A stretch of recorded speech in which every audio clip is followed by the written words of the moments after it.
Ciao ragazzi, oggi voglio parlarvi di un qualcosa di cui mai finora mi sono occupato, ovvero le bruschette, che sono un qualcosa di più di un semplice pezzo di pane caldo con qualcosa sopra, vero Daniele? Assolutamente sì, questa è l'originalità del Made in Italy in purezza. Puro. Pezzo di pane, olio e ingredienti naturali. Questa è la vera essenza dell'italianità.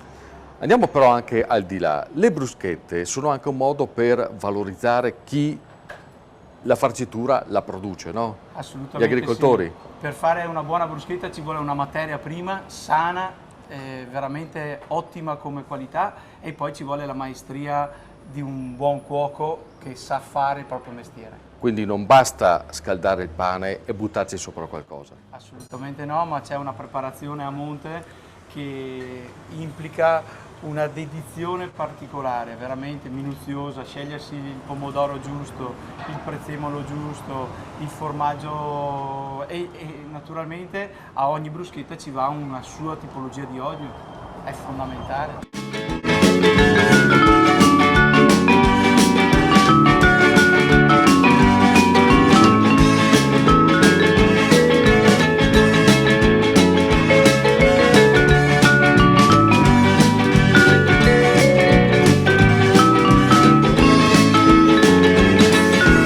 Perché l'olio diverso esalta i sapori diversi?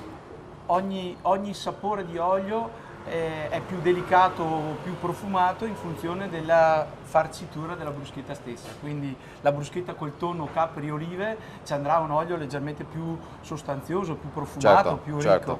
Invece su una pomodoro, pane, olio e pomodoro, ci va un olio molto delicato e soft. Daniele, aglio o non aglio? Oddio, per esaltare la qualità dell'olio sicuramente non aglio. Così. Assolutamente al naturale, perché ne esalta il profumo dell'olio, i sapori del pomodoro e la freschezza del pane appena caldo. Beh, allora, le bruschette le ghe, l'olio e il ghe, Manca solo detta stare. un buon appetito.